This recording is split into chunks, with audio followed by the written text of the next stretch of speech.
ಬಾಲ್ಯದಿಂದಲೂ ಸಂಗೀತ ಸಾಹಿತ್ಯದಲ್ಲಿ ವಿಶೇಷ ಆಸಕ್ತಿ. ತಂದೆ ಲಕ್ಷ್ಮೀ ನರಸಯ್ಯ ಅವರು, ತಾಯಿ ಕಮಲಮ್ಮ ಅವರು. ತಾತ ಮಹಾನ್ ವಿದ್ವಾಂಸರಾಗಿದ್ದ ವೇದರತ್ನ ಮಹಾಮಹೋಪಾಧ್ಯಾಯ ವೇದ ಬ್ರಹ್ಮಶ್ರೀ ಅಯ್ಯ ಘನಪಾಠಿಗಳು, ಮೈಸೂರು ಆಸ್ಥಾನ ವಿದ್ವಾಂಸರು.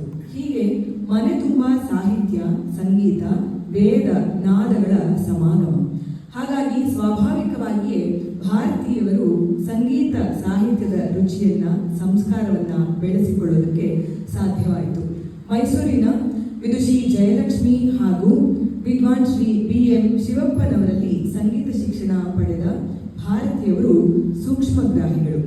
ಒಂದು ಸಾರಿ ಪಾಠ ಮಾಡಿದರೆ ಸಾಕು, ಅದನ್ನ ಅರ್ಗಿಸಿಕೊಂಡು ಕೃಷಿ ಮಾಡಿ ತಮ್ಮ ಜ್ಞಾನ ಬತ್ತಳಿಕೆಯಲ್ಲಿ ಶೇಖರಿಸಿಕೊಳ್ತಾ ಇದ್ದಂಥವರು. ತಮ್ಮ 17ನೇ ವಯಸ್ಸಿನಲ್ಲಿಯೇ ವಿದ್ವತ್ ಪರೀಕ್ಷೆಯನ್ನ ಮಾಡಿಕೊಂಡು ನಂತರ ಮೈಸೂರು ವಿಶ್ವವಿದ್ಯಾನಿಲಯದ ಸಂಗೀತ ಸ್ನಾತಕೋತ್ತರ ಪದವಿಯನ್ನ ಪಡೆದುಕೊಂಡವರು. ಅನೇಕ ವಿದ್ಯಾರ್ಥಿಗಳಿಗೆ ವಿದ್ಯಾದಾನವನ್ನ ಮಾಡಿದ್ದಾರೆ, ಮಾಡುತ್ತಾ ಇದ್ದಾರೆ.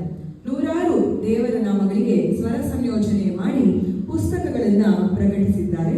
ಇವರು ಅಗಾಧವಾದ ಸೇವೆ ಸಲ್ಲಿಸಿದ್ದರೂ ಬಹಳ ವಿನಮ್ರ ಸ್ವಭಾವದವರು. ಈಗಲೂ ಅವರ ಜ್ಞಾನ ದಾಹ ಬತ್ತಿಲ್ಲ. ಸತತವಾದ ಸಂಗೀತ ಚಿಂತನೆ, ಬರಹ, ಬೋಧನೆ ನಿರಂತರವಾಗಿ ನಡೆಯುತ್ತಲೇ ಇದೆ. ಅಂತೂ ವಿದುಷಿ ಭಾರತೀಯವರದ್ದು ಸಾರ್ಥಕ ಬದುಕು. ಇವರ ಸಂಗೀತ ಸೇವೆಯನ್ನ ಗುರುತಿಸಿ ಅನೇಕ ಸಂಘ ಸಂಸ್ಥೆಗಳು ಗೌರವಿಸಿವೆ, ಸನ್ಮಾನಿಸಿವೆ. ಇಂತಹ ಒಬ್ಬ ನಿಸ್ವಾರ್ಥ ನಿಷ್ಕಾಮ ಸಂಗೀತ ವಿದುಷಿಗೆ ಶ್ರೀಮದ್ ವಾದಿರಾಜ ಆರಾಧನಾ ಟ್ರಸ್ಟ್ ವಾದಿರಾಜರ ನೈಜ ಆರಾಧನೆಯ ಸಂದರ್ಭದಲ್ಲಿ ವಾದಿರಾಜ ಭವನದಲ್ಲಿ